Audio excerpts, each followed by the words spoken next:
Sa ngalan ng Ama at ng Anak at ng Espiritu Santo. Amen. Ang pagpapala ng ating Panginoong Hesukristo, ang pag-ibig ng Diyos Ama, at ang pakikipagkaisa ng Espiritu Santo naway sumainyong lahat. At sumayo rin. Ngayon po ay pinagdiriwang natin ang dakilang kapistahan ni na Apostol San Pedro at San Pablo. Mga kapatid, tinipon tayo bilang mga kaanib na angkan ng Diyos, kaya dumulog tayo sa maawaing Panginoong nagpapatawad ng lubos. Sinugong tagapagpagaling sa mga nagsisisi, Panginoon, kaawaan mo kami. Panginoon, kaawaan mo kami. Dumating na tagapag-anyayang mga makasalanay magsisi, Kristo, kaawaan mo kami. Kristo, kaawaan mo kami. Nakaluklok ka sa kanan ng Diyos Ama para ipamagitan kami. Panginoon, kaawaan mo kami. Panginoon, kaawaan mo kami. Kaawaan tayo na makapangyarihang Diyos, patawarin tayo sa ating mga kasalanan at patnubayan tayo sa buhay na walang hanggan. Amen.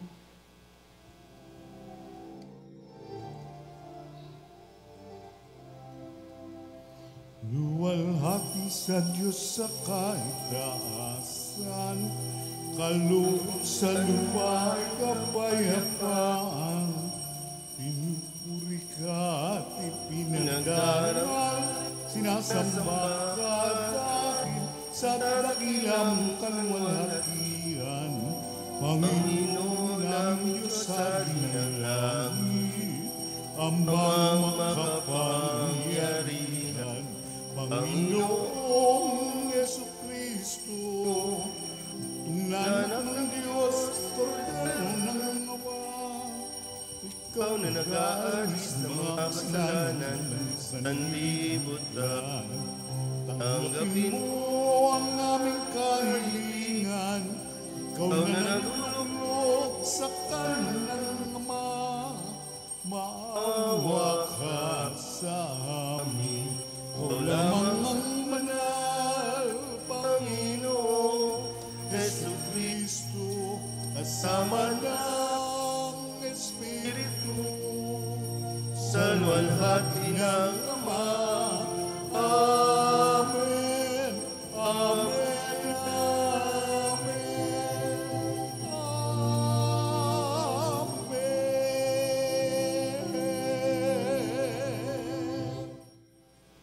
Manalangin tayo.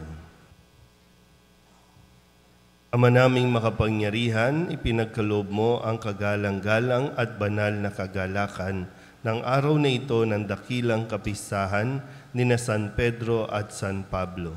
Pagbigyan mong masunod ng iyong sambayanan sa lahat ng larangan ang ipinamana ng mga pinagbuhatan ng simula ng relihiyon sa pamamagitan ni Jesucristo kasama ng Espiritu Santo magpasawalang hanggan. Amen. Umupo ang lahat.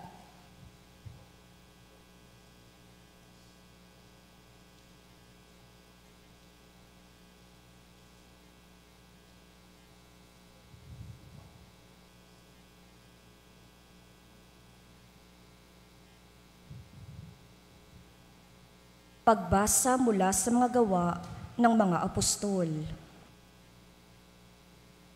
Noong mga araw na iyon, sinimulang usigin ni Haring Herodes ang ilang kaanib ng simbahan. Pinapugutan niya si Santiago, kapatid ni Juan. Nang makita niyang ito'y ikinalugod ng mga Hudyo, si Pedro naman ang kanyang ipinadakip. Nangyari ito noong pista ng tinapay na walang lebadura. Pagkadakip kay Pedro, ito'y ikinulong at pinabantayan sa 4 na pangkat ng 4 na kawal. Ang balak ni Herodes ay iharap siya sa bayan pagkatapos ng pista, kaya't nanatiling nakabilanggo si Pedro. Samantalang siya'y taimtim na ipinananalangin ng simbahan. Gabi noon, si Pedro'y natutulog sa pagitan ng 2 kawal. Gapos siya ng 2 tanikala at may mga tanod pa sa harap ng pinto ng bilangguan. Siya'y nakatakdang iharap ni Herodes sa bayan kinabukasan. Walang ano-ano'y lumitaw ang isang anghel ng Panginoon at nagliwanag ng mabuti sa silid-piitan. Tinakip niya si Pedro sa tagiliran. Tinapik niya sa tagiliran si Pedro at ginising. "Bumangon ka, dali," ika ng anghel. Pagdakay, nakalag ang mga tanikala sa kanyang mga kamay. "Magbigkis ka at magsuot ng panyapak," sabi ng anghel. Gayon nga ang kanyang ginawa. Sinabi pa sa kanya ng anghel, "Magbalabal ka at sumunod sa akin." Lumabas naman si Pedro at sumunod sa kanya, ngunit hindi niya alam kung tunay ang nangyayari. Ang akala niya ay nananaginip lamang siya. Nakalampas sila sa una at pangalawang bantay. Nakarating sila sa pintuang bakal na labasan patungo sa lungsod. Ito'y kusang nabuksan at lumabas sila. Pagkaraan nila sa isang kalye, biglang nawala ang anghel. Naliwanagan ni Pedro ang nangyayari kaya't sinabi niya, "Ngayon ko natiyak na totoo palang lahat. Sinugo ng Panginoon ang kanyang anghel at iniligtas ako sa kamay ni Herodes at sa inaasahan ng mga Hudyo na mangyayari sa akin." Ang salita ng Diyos. Salamat sa Diyos. Salmong tugunan ng ating pong itutugon. Ang Diyos ang siyang nagligtas sa aking takot at sindak.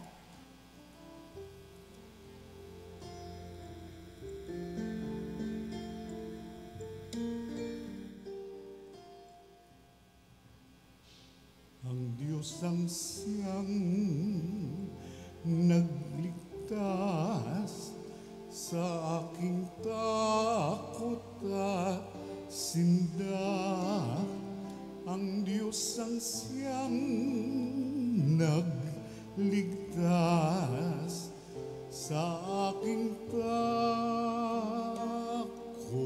at sindak. Panginooy aking laging pupurihin, sa pasasalamat di ako titig. Aking pupurihin kanyang mga gawa, kayong naapi, makinig, makatawa.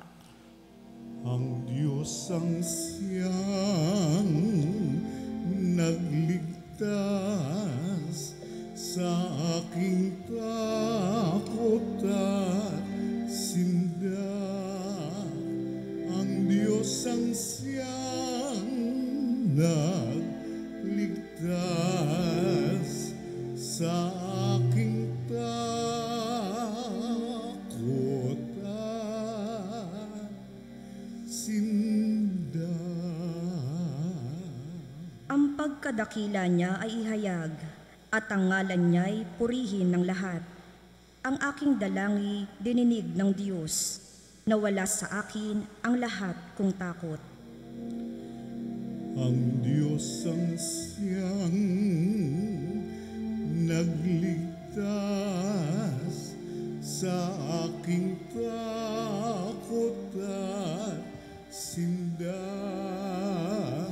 Ang Diyos ang siyang nagligtas sa aking takot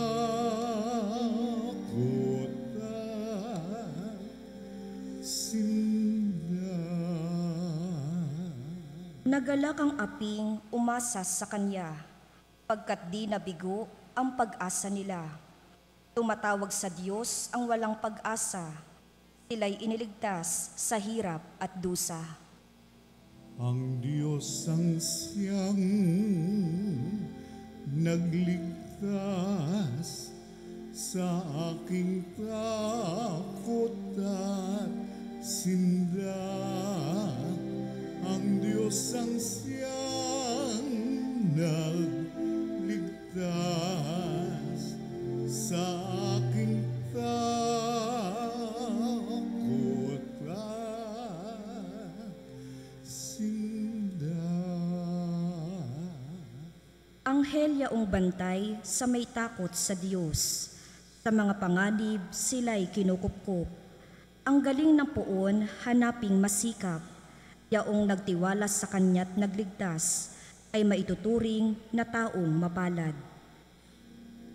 Ang Diyos ang siyang nagligtas sa aking takot at sinda. Ang Diyos ang siyang nagligtas sa aking takot at sinda.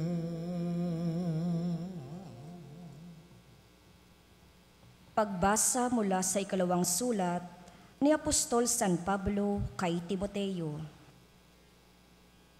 Pinakamamahal, ako'y aalay na. Dumating na ang oras ng pagpanaw ko sa buhay na ito. Puspusan akong lumaban sa paligsahan. Natapos ko na ang dapat kong takbuhin. Nanatili akong tapat sa pananampalataya. Kakamtan ko na ang korona ng pagtatagumpay. At sa araw na yaon, ang Panginoon na siyang makatarungang hukom ang magpuputong sa akin ng korona, hindi lamang sa akin, kundi sa lahat ng nananabik sa muli niyang pagparito. Ngunit pinatnubayan ako ng Panginoon at binigyan ng lakas upang maipahayag sa mga hentil ang salita.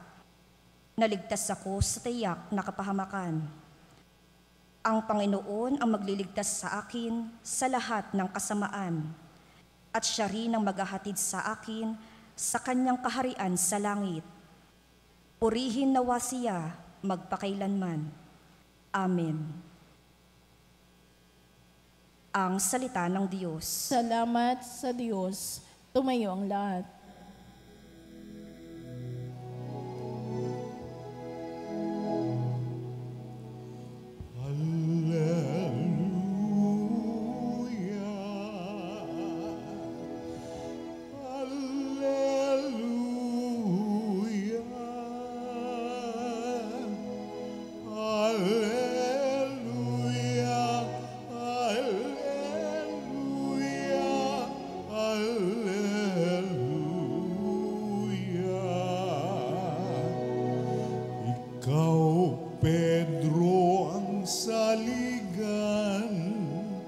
ng aking simbahang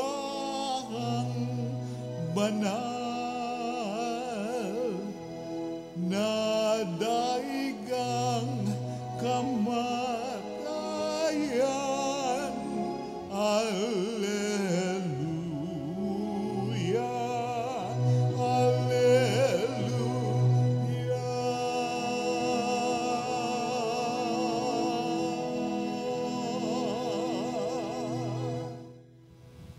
Sumainyo ang Panginoon. At sumayo rin. Ang mabuting balita ng Panginoon ayon kay San Mateo. Papuri sa iyo, Panginoon. Noong panahong iyon, dumating si Jesus sa lupain ng Cesarea ng Filipos.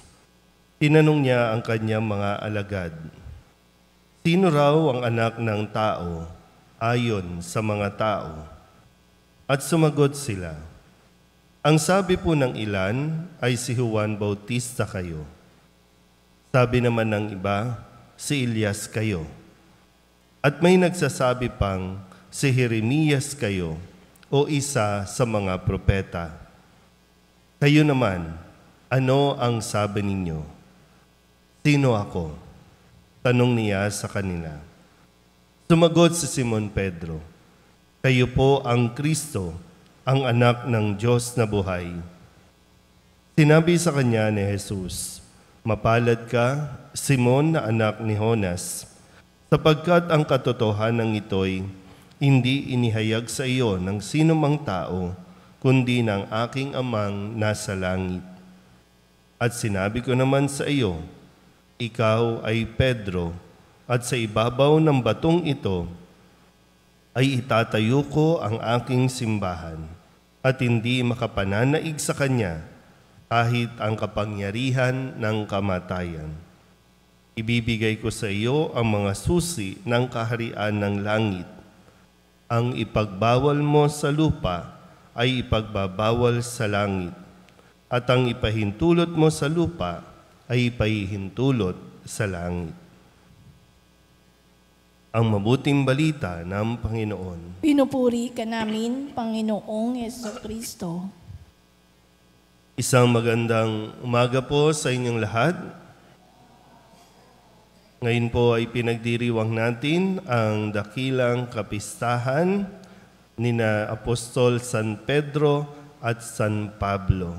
At sa tulong ng mahal na Birhen ng Solidad, nawa ay atin pong lubusang maunawaan din ang mga bagay na itinuro sa atin ni Jesus sa buong linggong ito. Nung Lunes, sa pagdiriwang natin ng dakilang kapistahan ng kapanganakan ni San Juan Bautista, na ipaalala sa atin ang kahalagahan ng paggabay sa mga bata habang sila ay lumalaki. Kung kaya't ang sabi nung Lunes, lumaki ang bata, si San Juan Bautista, at naging malakas ang kanyang espiritu sa tulong ng kanyang mga magulang na si Zacarias at si Elizabeth, na parehong pinagpala dahil kay San Juan Bautista. Nung Martes, ang sabi ni Kristo sa atin, kaya gawin ninyo sa inyong kapwa ang ibig ninyong gawin nila sa inyo. Simulan natin, sa atin dapat magsimula ang paghahangad na gumawa ng mabuti sa ating kapwa dahil yun din naman ang gusto natin. Nung Miyerkules, ang sabi naman sa atin ni Kristo, kaya nga, sabi niya, mag-ingat kayo sa mga bulaang propeta. At ang sabi niya, makikilala ninyo sa kanilang mga gawa ang mga bulaang propeta. Hindi lang tayo basta sa pagsasalita. No? Minsan maraming tao ang magaling lang magsalita, pero yung sinasabi ay taliwas sa ginagawa. Kaya kailangan natin suriin mabuti ang sinasabi at ang resulta ng kanyang sinasabi doon sa kanyang mga gawa. Nung Huwebes, ang sabi naman ni Kristo, hindi lahat ng tumatawag sa akin, Panginoon, Panginoon, ay makapapasok sa kaharian ng langit, kundi yaon lamang sumusunod sa kalooban ng aking amang nasa langit. So, hindi lang tayo basta pupunta dito, magsisimba, dadalo ng misa, kundi yung pagkatapos ng misa ay kung paano natin isinasabuhay ang mga salita na ibinigay sa atin ng Diyos. So, hindi lang basta yung nagdarasal tayo dito, nagro-rosaryo, nagnonobena, o kung ano pa mga debosyon natin. Bagamat, sabi ko nga, no, yan ay malaking tulong para sa atin. Pero mas tingnan natin kung paano tayo sumusunod sa kanyang mga utos.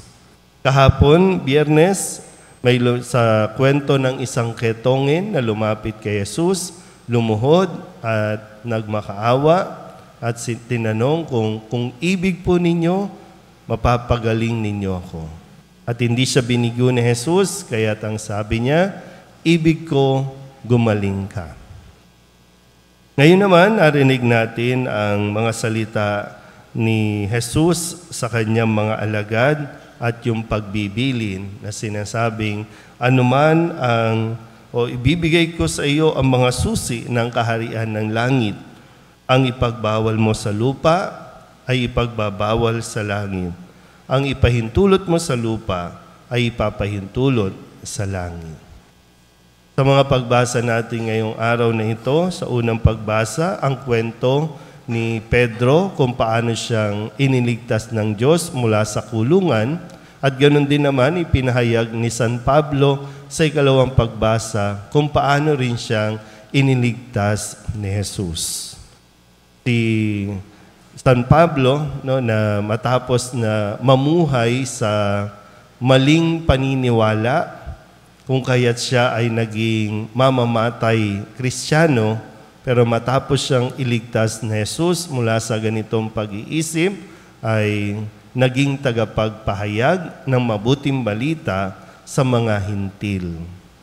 Si San Pedro at San Pablo ay mga haligi ng ating simbahan, ng ating pananampalataya. Pero hindi sila ang atin pong itinuturing na nagtatag ng ating simbahan, kundi si Kristo. Malinaw po ba? Pag may nagtatanong, sino ba ang founder ng inyong simbahan? Si Kristo.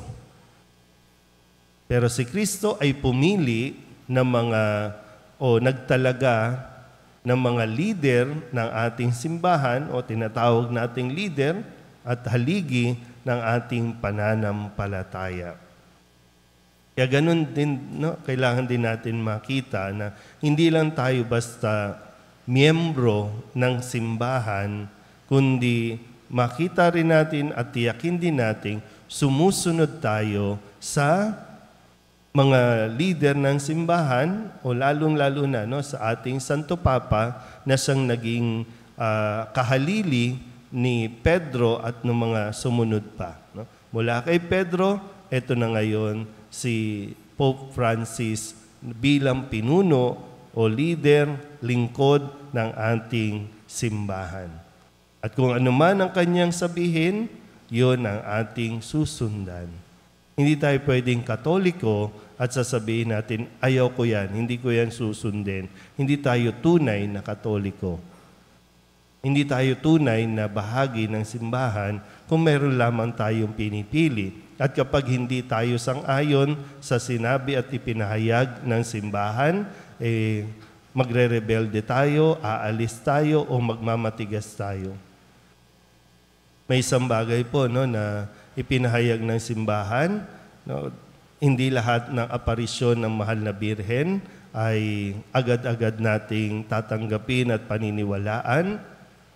At nagkakaroon tayo ng issue ng obedience, no, ng pagpapasakop sa simbahan dahil lamang sa sarili natin ng kagustuhan. Sa ngayon, ang sinasabi ng simbahan, hindi pa yan authentic. At hayaan lang natin. Kasi sabi nga, no, dito, ibinigay ni Kristo ang susi. Ano ang ipagbawal sa lupa, ipagbabawal sa langit.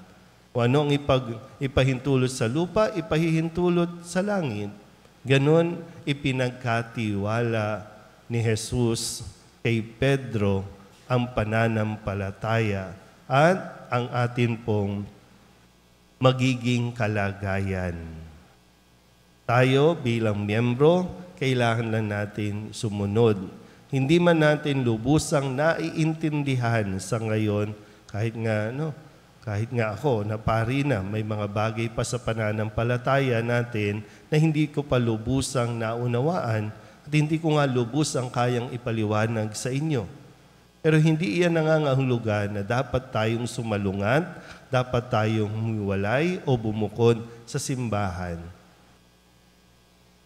Maraming dapat na ayusin o itama, no, sa ating pamumuhay bilang Kristiyano. At magsisimula din yan, no, sa pakikinig natin sa mga naunang mga pinagkatiwalaan ni Jesus ng ating pananampalataya. Magkaiba man ng karanasan si San Pedro at si San Pablo, pero pareho silang tinawag at pinili ng Panginoon para sa ating pong pagpapalalim at pagpapaliwanag ng ating pananampalataya. Ito ang haligi ng ating simbahan. Hindi sila ang nagtatag, sila lamang ang itinilaga ni Kristo sa ating simbahan. Amen? Magsitayo ang lahat, ipahayag natin ang ating pananampalataya. Sumasampalataya ako Sa Diyos amang makapangyarihan sa lahat, na may gawa ng langit at lupa. Sumasampalataya ako kay Kristo, isang anak ng Diyos, Panginoon nating lahat. Nagkatawang tao siya, lalang na Espiritu Santo.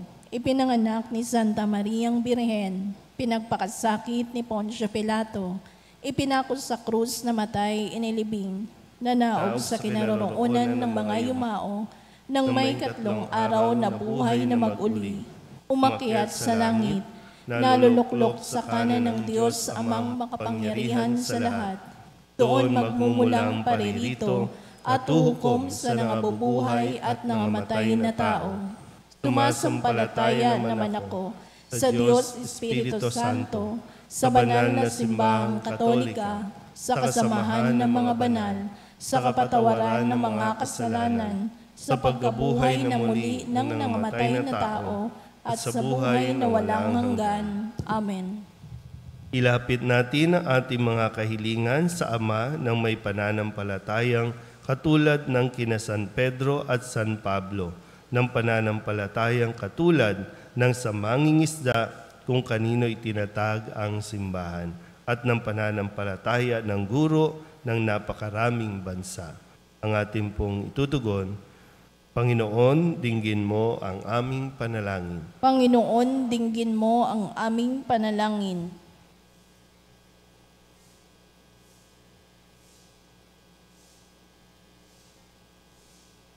Ang Santo Papa Francisco, ang kahalili ni San Pedro, naway hawakan ang mga susi ng kaharian ng may karunungan at pag-ibig. Manalangin tayo sa Panginoon. Panginoon, dinggin mo ang aming panalangin. Ang mga misyonero sa mga lupaing banyaga, naway magkaroon ng sigasig ni San Pablo sa paghahatid ng mabuting balita. Manalangin tayo sa Panginoon. Panginoon, dinggin mo ang aming panalangin. Ang ating pananampalataya, naway mahalin natin at maging handang magbahagi nito sa iba. Manalangin tayo sa Panginoon. Panginoon, dinggin mo ang aming panalangin. Ang mga nagdurusa dahil sa kanilang pananampalataya, naway makatagpo ng lakas sa dugong ibinuhos ng mga apostol. Manalangin tayo sa Panginoon. Panginoon, dinggin mo ang aming panalangin. Ang mga namayapang tapat sa Panginoon, naway gawing karapat-dapat sa korona ng kabanalan. Manalangin tayo sa Panginoon. Panginoon, dinggin mo ang aming panalangin. Idulog din natin sa Panginoon ang ating mga personal na kahilingan at mga panalangin para sa ating mga pamilya, kasama din ang mga kahilingan ng mga nanonood sa online. Lahat ng mga misang pasasalamat, special na intensyon, agarang paggaling ng mga may sakit, at ang lahat ng mga kaluluwa na inihiling na ipagdasal sa misang ito.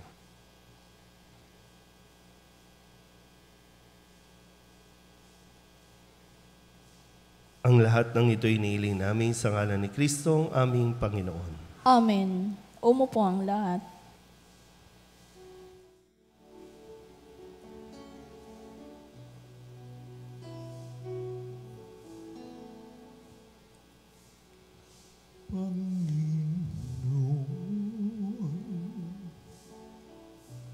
Aming alay,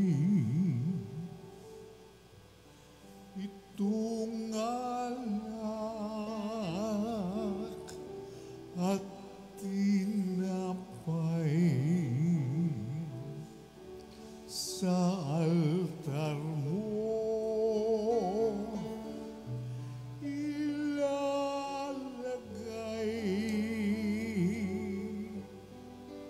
Tanggapin sa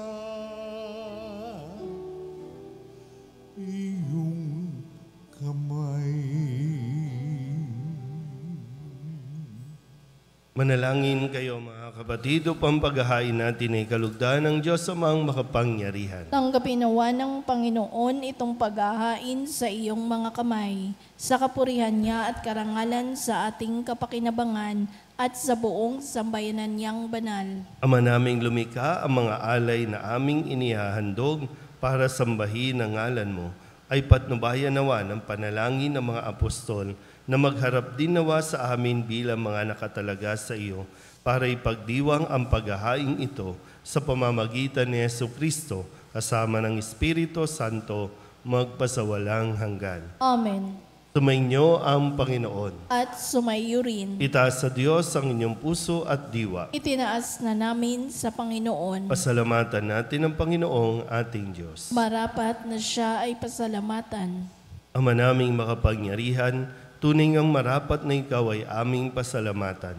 Niloob mo ngayoy aming ikagalak na si San Pedro at San Pablo, kapwa matapat sa pananampalatayang inihayag at inilaganap.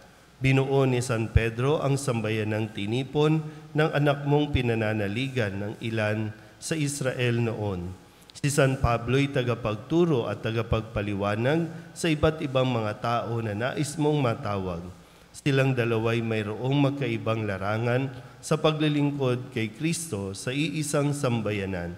Kapwa nila tinamo ang putong ng tagumpay na ngayoy dinarakila sa buong sanlibutan. Kaya kaysa ng mga anghel na nagsisiawit ng papuri sa iyo nang walang humpay sa kalangitan, kami nagbubunyi sa iyong kadakilaan.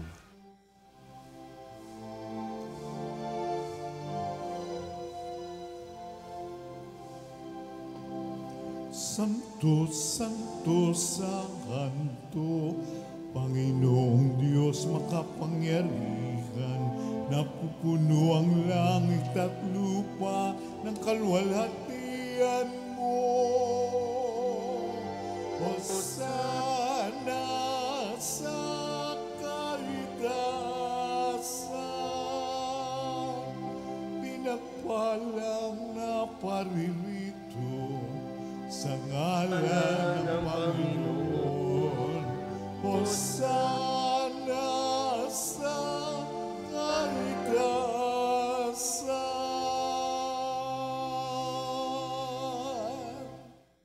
Ama naming banal, ikaw ang bukal ng tanang kabanalan.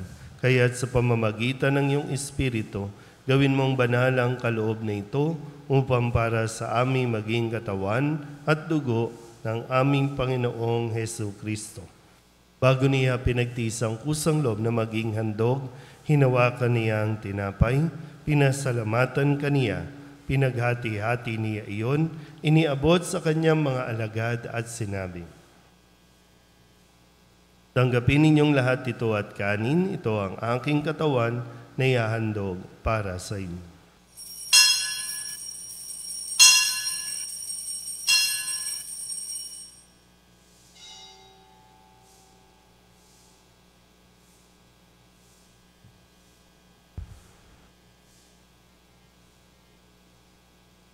Gayun din naman, nang matapos ang hapunan, hinawakan niya ang kalis, muli kaniyang pinasalamatan. Iniabot niya ang kalis sa kanyang mga alagad at sinabi, "Tanggapin ninyong lahat ito at inumin. Ito ang kalis ng aking dugo, ng bago at walang hanggan tipan. Ang aking dugo na ibubuhos para sa inyo at para sa lahat, sa ikapagpapatawad ng mga kasalanan. Gawin ninyo ito sa pag-alaala sa akin."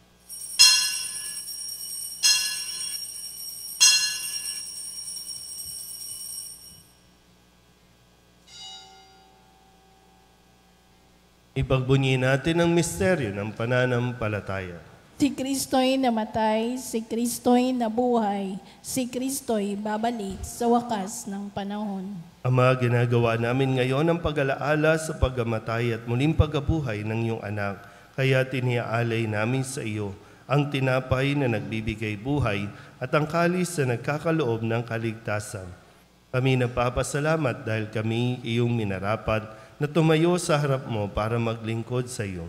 Isinasamo namin kami magsasalo-salo sa katawan at dugo ni Kristo ay mabuklod sa pagkakaisa sa pamamagitan ng Espiritu Santo. Ama, linghapin mo ang iyong simbahang laganap sa buong daigdig. Puspusin mo kami sa pag-ibig kay San Francisco na aming Papa at ni Jose na aming Obispo at ng Tanang Kaparian. Alalahanin mo si Renato na tinawag mo mula sa daigdig na ito. Noong siya'y binyagan, siya'y nakaisa ni Kristo sa pagkamatay. Ngayong siya'y pumanaw, naway makaisa siya ni Kristo sa pagkabuhay. Alalahanin mo rin ang mga kapatid naming nahimlay na may pag-asang sila'y muling mabubuhay, gayon din ang lahat ng mga pumanaw. Awaan mo sila at patuloyin sa iyong kaliwanagan. Awaan mo at paghindapating kaming lahat na makasalo sa iyong buhay na walang wakas. Kaysa na mahal na Birhen Maria na ina ng Diyos, ng kabiyak ng puso niyang si San Jose, kaysa ng mga apostol at ang lahat ng mga banal na namuhay dito sa daigdig ng kalugod-lugod sa iyo, may pagdiwang nawa namin ng papupuri sa ikararangal mo sa pamamagitan ng iyong anak na aming Panginoong Hesu Kristo. Sa pamamagitan ni Kristo, kasama niya at sa Kanya, ang lahat ng parangal at papuri ay sa iyo, Diyos Amang makapangyarihan, kasama ng Espiritu Santo, magpasawalang hanggan. Amen. Amen. Amen.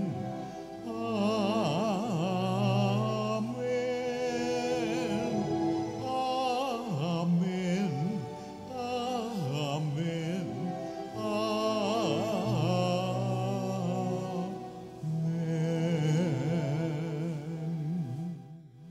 Sa tagubilin ng mga nakagagaling na utos at turo ni Jesus sa Panginoon natin at Diyos, ipahayag natin ang lakas loob.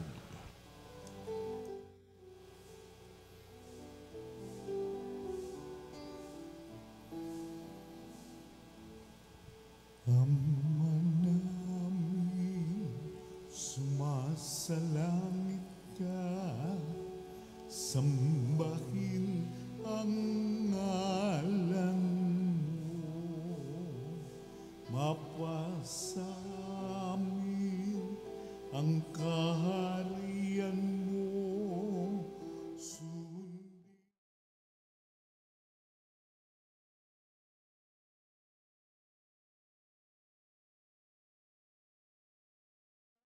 para ng sa langit, bigyan mo po kami ngayon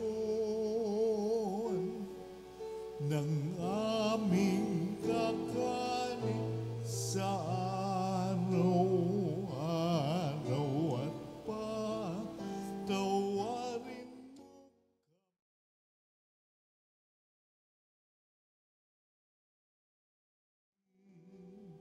mga sala para ng pagpapatawan namin sa nagkakasala sa amin, at huwag mo kaming ibang dulot sa tukso,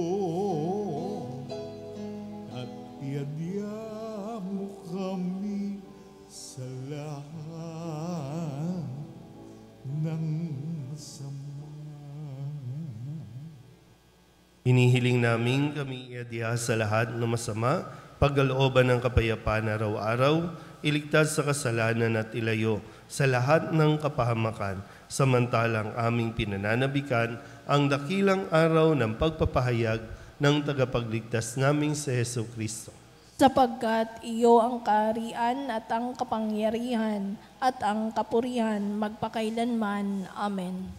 Panginoong Hesu Kristo, sinabi mo sa iyong mga apostol, kapayapaan ang iniiwan ko sa inyo, ang aking kapayapaan ang binibigay ko sa inyo. Tunghayan mo ang aming pananampalataya at huwag ang aming mga pagkakasala. Pagkalooban mo kami ng kapayapaan at pagkakaisa ayon sa iyong kalooban, kasama ng Espiritu Santo, magpasawalang hanggan. Amen. Ang kapayapaan ng Panginoon ay laging sumainyo. At sumaiyo rin. Magbigayan po tayo ng kapayapaan sa isa't isa.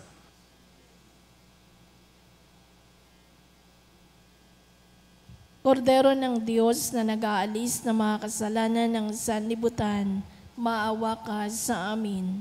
Kordero ng Diyos na nag-aalis ng mga kasalanan ng sanlibutan, maawa ka sa amin. Kordero ng Diyos na nag-aalis ng mga kasalanan ng sanlibutan, ipagkaloob mo sa amin ang kapayapaan.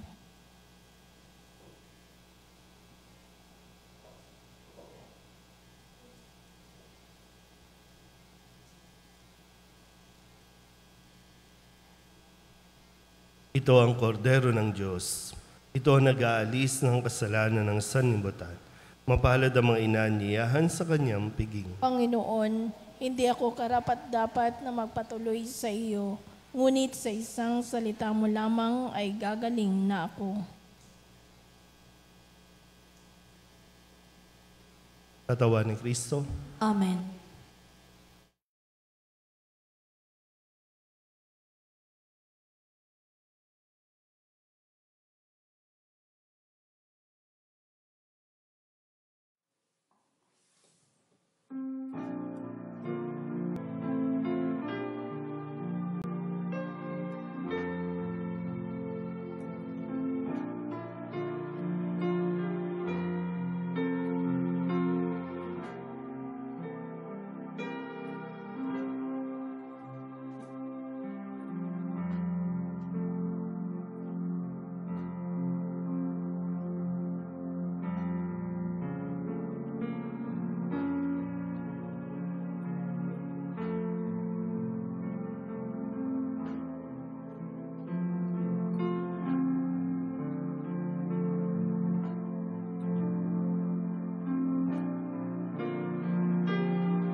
Tayo. Ama naming mapagmahal, kami pinapagsalo mo sa banal na pakikinabang ay makapamuhay nawa bilang iyong sambayanang nananatili sa itinuro ng mga apostol sa paghahati-hati ng tinapay, nagkakaisa ng damdamit isipan at pinatatatag ng iyong pagmamahal sa pamamagitan ni Jesucristo kasama ng Espiritu Santo magpasawalang hanggan. Amen. Sumainyo ang Panginoon. At sumayo rin. At pagpalain kayo ng makapangyarihang Diyos, Ama at Anak, at Espiritu Santo. Amen. Tapos ng banal na misa, humayo tayo sa kapayapaan ni Kristo. Salamat sa Diyos. Magandang umaga po. Good morning, Father.